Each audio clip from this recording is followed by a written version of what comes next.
All right, welcome to episode 7 of Davos Watch, where we keep an eye on the global elites from Davos to the UN and all the other advocates of global fascism and totalitarian technocracy. This week, I wanted to highlight a larger concept that I think might help contextualize a lot of the elements of the worldviews that come out of the Davos and World Economic Forum and the political elite realm. And that is the concept of free will. So free will, it's a foundational concept that underpins the very foundations of Western society, free markets, individual liberty. People are free to make choices for themselves, and based on those choices, they either reap the benefits or suffer the consequences. And not only that, but generally have only themselves to blame or credit for those benefits or consequences. This is a fundamental aspect of capitalism, and the aim of the American Revolution or limited government advocates today is to reduce coercion from the government that might dictate somebody's decisions or curtail their free will. So what I want to do is introduce you to a concept that is the cornerstone of the wannabe central planners of the World Economic Forum. So I want to introduce to you, if you haven't seen this man already, to Yuval Harari. Yuval Harari is a historian, an author, an advisor to the World Economic Forum, and I believe the intellectual guru of the entire Davos crowd. So what I have is probably a minute and a half long clip of Yuval Harari discussing a couple of things, including the concept of free will. So if we have that video queued up, let's go ahead and play Mr. Yuval Harari. But some governments and corporations, for the first time in history, have the power to basically hack human beings. There is a lot of talk about hacking computers, hacking smartphones, hacking bank accounts, but the big story of our era is the ability to hack human beings. And by this I mean that if you have enough data and you have enough computing power, you can understand people better than they understand themselves, and then you can manipulate them in ways which were previously impossible. And in such a situation, the old democratic system stopped functioning. We need to reinvent democracy for this new era in which humans are now hackable animals. You know, the whole idea that humans have, they have this soul or spirit and they have free will and nobody knows what's happening inside me. So whatever I choose, whether in the election or whether in the supermarket, this is my free will, that's over. We need to come to terms with the fact that, this is where philosophy meets computer science and biology. Yeah, so there is a lot in that video to unpack, but I just want to kind of focus like a laser on just the one statement that he made of the idea of free will. That is over, he says. That is over. And I just want to say that, yes, this was a minute and a half long clip. There's other clips of this specific thing of him talking about free will that's only like 15 seconds. I didn't want to play that one because I feel like playing a clip that short, you kind of raise the potential of people saying, oh, it's out of context. That's out of context. So I found the longer clip to show that it being in context. And I want to reassure you that this is completely in context. The guy does speeches talking about the myth of free will. If you read his books, there's entire parts of chapters dedicated to the idea of free will just being a myth and not real. Like, that is his true beliefs. All right. That's not a straw man or anything like that.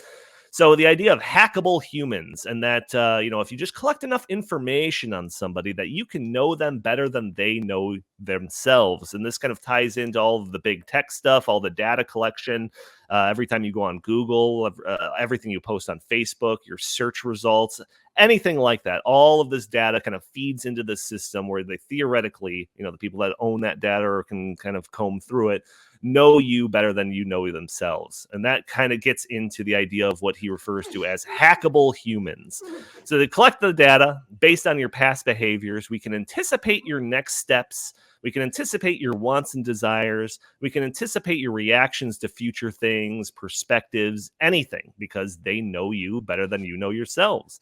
According to Yuval Harari, humans, along with any other living things, from a single-celled organism all the way up to Albert Einstein, are nothing more than complex algorithms. And what he means by that is that algorithms that will perform tasks or take actions or even conjure up thoughts based not on some internal spirit or free will or anything like that, but just based on your collective being composed of your genetics, your environment, and any past interactions or inputs that you've ever come across. And this idea, and again, it's not a straw man. This is a cornerstone of this guy's worldview, his ideology. This idea carries with it major implications for the people's worldviews that hold this belief. So, number one, it reduces any accomplishment of any individual to simply the inevitable result of an algorithm that is put in that situation. So Jeff Bezos building Amazon is no more impressive than a calculator coming up with the answer 4 when you type 2 + 2 and hit equals. It's just the end result of an algorithm. This then completely diminishes the claim of any individual to the fruits of their own labor. You're not an individual. You're just a cog in a collective machine. You're just a part of the algorithm.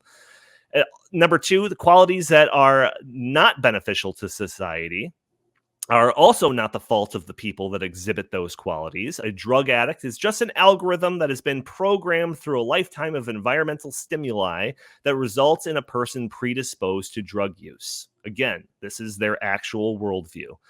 A racist is just an algorithm that has been programmed through a lifetime of environmental stimuli that results in a racist worldview.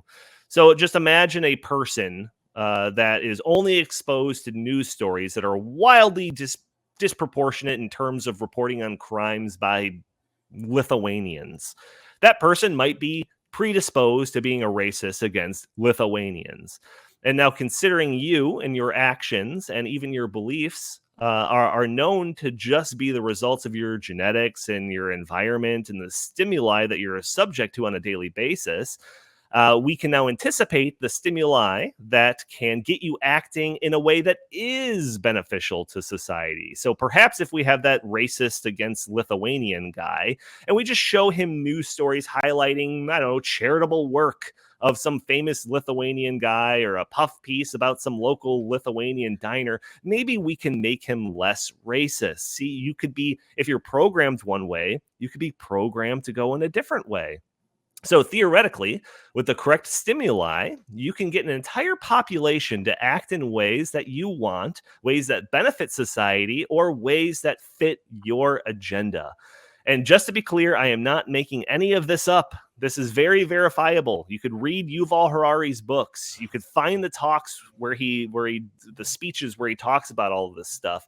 He talks about it in his book Sapiens a little bit, I think, and definitely he talks about it in Homo Deus for sure. Chris and I both read that book. Also, this is the sort of thing that's reflected in the work of the World Economic Forum itself. So it's not just the crazy beliefs of this philosopher historian guy. It bleeds into the work of the World Economic Forum, and we know how influential they are. In their 2019 Global Risk Report, there's a section about how artificial intelligence and machine learning could be used to, quote, identify emotionally receptive individuals and the specific triggers that might push them towards violence. They warn that, quote, oppressive governments could deploy effective computing to exert control or whip up angry divisions. So they're essentially warning about how echo chambers, fake news, and the curation of information can be weaponized to control somebody's actions. This is literally in their global risks report. So this is where the concept kind of shapes their worldview. Humanity is just a complex collection of algorithms.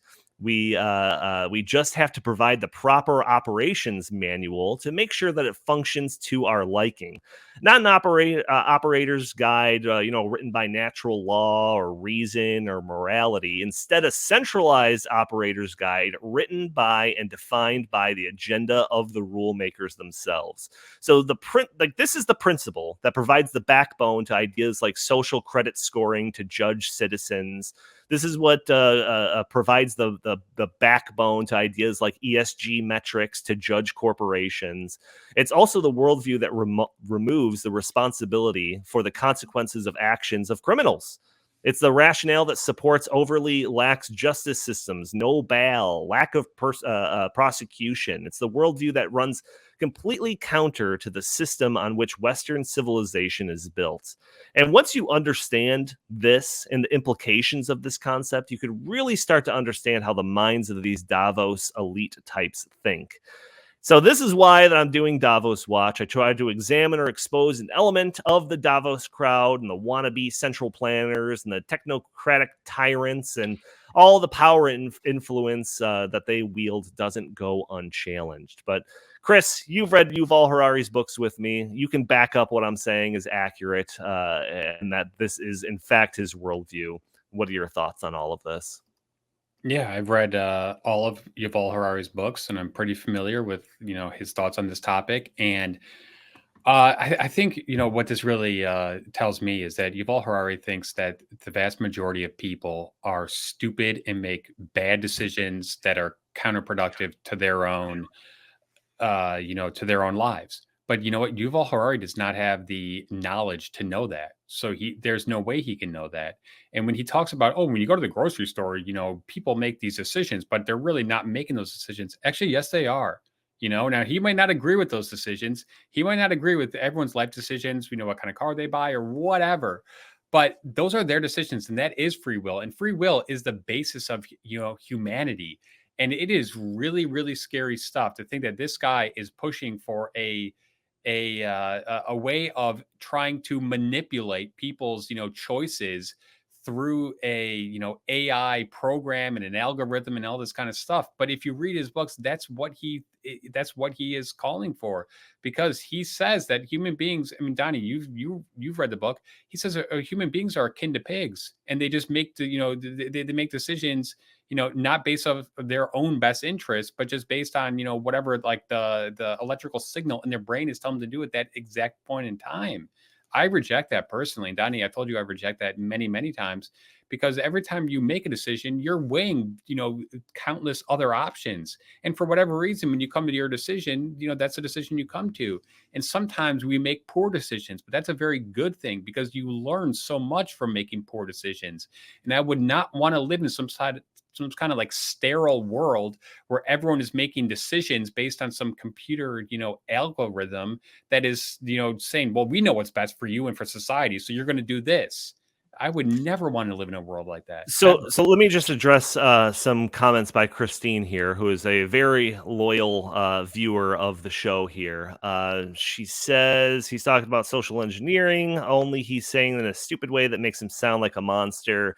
Yuval is warning us about this, not promoting it. Me and my sis watched the whole interview, and our minds were blown away with the segment and how it was taken out of context. So, and there's a couple more things. I just want to address this. So it is 100% the fact that he does not believe in free will. He is very, very clear about that. He is very clear about no free will. That's a myth. And the idea that the idea of the soul and everything that has to do with kind of the religious kind of idea of there being like an individual person's soul and all of that, he thinks that's a complete myth too. Where you are completely right is that all of the things that he references in connection to these realities as he presents them are warnings. He does warn about, and that's why I said the global risks thing, right? Like that is a warning. That's not like a playbook of what they want to do, as far as I know. But that's a warning that this type of technology could be used to kind of manipulate people and all of that. He also warns very specifically about the idea of digital dictatorships and how this type of information, and if it's used by nefarious governments or corporations and all of that, could be used to basically usher out some new 21st century form of technological tyranny. He does say that all as a warning, but it is definitely a part of this idea that this is their background belief structure on which some of these things are built. The idea of an ESG thing or a social credit score to try to like manipulate society in a direction, that is not a thing that decentralized people that believe in free will and kind of a decentralized morality structure, they don't come up with stuff like that. So the idea that their beliefs are pinned with these ideas that there is no such thing as free will, that's where all of this stems from. So But I he, want to be very, very clear about that. but he's also doing what dictators of the past have done, whether it's Stalin or Hitler or Mao or whomever, where they're trying to mold the population in the direction that they wanted to go in. And back in the old days, the primitive ways of doing that, propaganda posters, radios blaring, certain messaging. If Yuval Harari is correct in the fact that we are on the cusp of being able to administer this through some sort of computer chip, and which messes with your brain signals and forces you to make decisions that they deem are best for either you or for the collective, that is totalitarianism in its worst aspect. So that's where the technological advancements and their willingness to want to use them for these means is what scares us, scares me, because I think that many people are going to say, well, maybe that's actually a good thing. Maybe then I won't make the decision to eat unhealthy food or to whatever, to abuse alcohol, because this thing will just prevent me from doing it. Yeah, and I want Jim's input on this, but I also want to just reiterate one point that I made in last week's Davos Watch, which is, like, I can agree with all of the different problems that the World Economic Forum is pointing out in terms of the potential threats of this sort of technology or artificial intelligence or the disruptive nature of any of this fourth industrial revolution technology that's coming our way. It's the solutions that they kind of put in as like their the ideas, I should say, their proposals that they put in as the solutions to these problems that I agree with, I completely disagree with. That's the embedding ESG into the foundations of this technology. That's trying to put their morality into the foundations of this technology. That's where I see it as like, okay, we're definitely not on the same page there. But yeah, some of the problems that they highlight, they do highlight them as problems. I do want to be very clear about that. But Jim, thoughts about my little kind of segment here and the clip from good old Yuval Harari? Yeah, I mean, when I saw the clip this morning, I said it was bleeping scary. The idea, apparently it seems that the idea of hacking human beings is inevitable, and you'll be able to manipulate them. And, I appreciate Christine's input here. She's saying that, that you need to watch the full interview, and I will do that. And that, Yuval Harari was issuing this as a warning. I'd like to see a little bit more humanity and some passion in his voice to make it clear that it's a warning, because he seems to be explaining all of these ideas as if they are inevitabilities and that it wouldn't necessarily be a bad thing. A warning means you should be saying all the time, we need to put a stop to this. This cannot happen. You have to say things like that. You don't just explain that, humans, the hacking of human beings' brains is inevitable. And, that's just the way it's going to be. It doesn't have to be that way. The future is not certain. But I almost chuckled when he said that when this happens, right? So when you're able to hack human beings, we need to reimagine democracy for a new era. If we are all mind-controlled robots, or if this is happening, that doesn't happen in a democracy, does it? I mean, that's the ultimate totalitarianism is kind of dystopian future is what he is describing. But as you pointed out, Donnie and Chris, because you've read his books, he doesn't believe in humans having a soul and that there is free will. We're basically just meat puppets, I suppose. And maybe it'll be an improvement if we're wired and part cyborg or something, because that would be an advancement to maybe lift ourselves above being just meat puppets. I suppose with some technology, we have some more value. I don't know.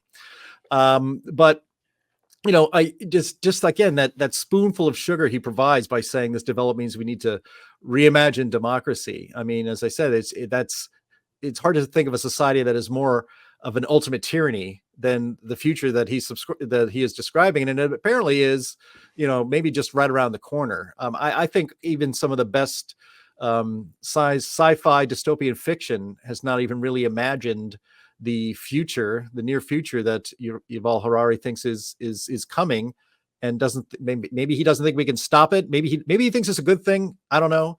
He seems to believe that we can't stop it, or we maybe shouldn't even try to stop it. I mean, I don't know, but this kind of thinking these kinds of big thinkers, and we see them all over the place in the WEF. I ultimately, they believe that human beings as individuals are utterly worthless. It's humanity and society in the abstract that really drives and fascinates them, and their discussions and their thinking. And it's always to achieve the greater good. Achieving the greater good is noble, but individual human beings living out their lives as they see fit is ignoble. And it's wrong because it does prevent the achievement of the greater good if individuals are allowed to have autonomy and freedom and free will, and if they're recognized as having a soul. And it's this kind of thinking is why Jane Goodall, everybody admires Jane Goodall, the chimp or the gorilla. I can't remember if she's the gorillas in the mist or she's a chimpanzee lady. I don't know. It has to do with primates though. And, she can just sit there on stage and calmly say in a pleasant voice in front of thousands of people that for the greater good of the planet, it would be best if 90% of humans were no longer on this earth. And neither the interviewer nor anybody in the audience even bats an eye, let alone titters that, hey, that sounds very bad. That sounds very dystopian. That's the kind of, those are the kind of big thinkers that show up at WEF confabs, who show up at Davos, which is why we call this Davos Watch. And they have graduates of this kind of big thinking university, as it were, at WEF in positions of power in Western democracies all over the world. And that's really the warning here. So whether you're taking, whether some of these clips are necessarily unfair to Yuval Harari's maybe larger point in an interview, we can't sit here and play an hour and a half long interview, but whether or not that is taken out of context is almost really at this point irrelevant, because it is that WEF mindset that has no value whatsoever for the individual. And again, sees an individual with free will living their life as they want to live it as an impediment to the progress of the greater good. And that's where it comes to a head, because one side is going to win that argument. You can't both exist. We can't advance the greater good and allow people to do what they wish and to treat people as individual human beings with a soul and with free will, being both responsible for their choices, but also not imposed upon by the greater good to take away their choices. That's really the eternal struggle of man at this point. And what's amazing is that I think in the technological age, we're able to see and witness these things happening as they happen, instead of, frankly, them being conspired behind closed doors.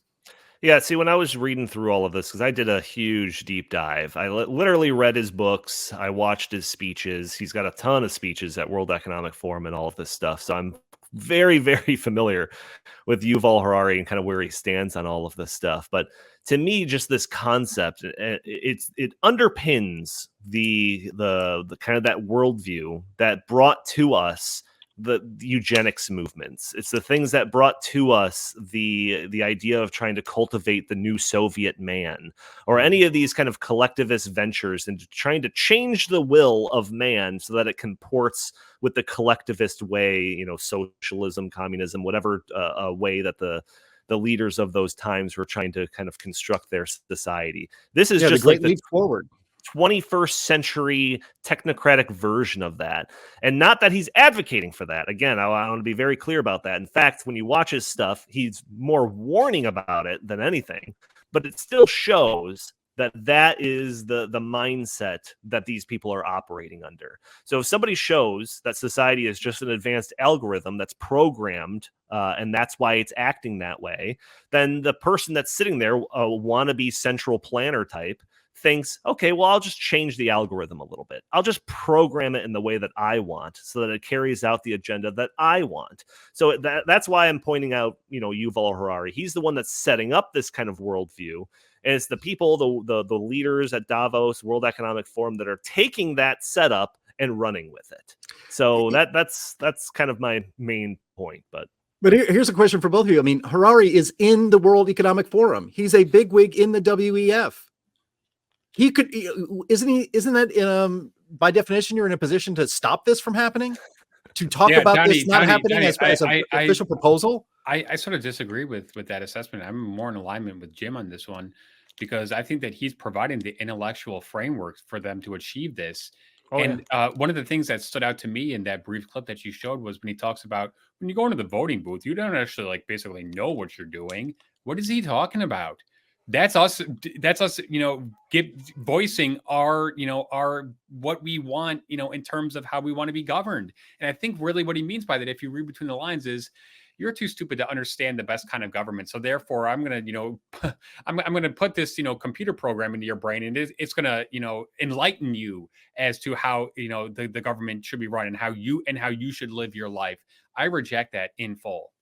Yeah, no, dude, I could talk about this for literally hours, but there's a section of his book, you know this as well, where he's talking about how Facebook, just based on the information that Facebook collects on you and the things that you like and the things that you comment on, the things that you share, that it knows whether you're voting on the left, whether you're voting on the right, whether or not you're kind of in the middle. And not only that, but it can know that like what things could push that person in the middle to vote more on the left or vote more on the right. So he's pointing this out as kind of like a warning, as saying like, oh, these corporations, based on the idea that they know you better than you know themselves, that they're wielding a type of control over society that has basically never been seen before. But like, I just imagine World Economic Forum people sitting there and being like, oh yeah, we could use that to our advantage. But just real quick, I know we're about to go, but he's saying that it can be a good thing if it's used properly.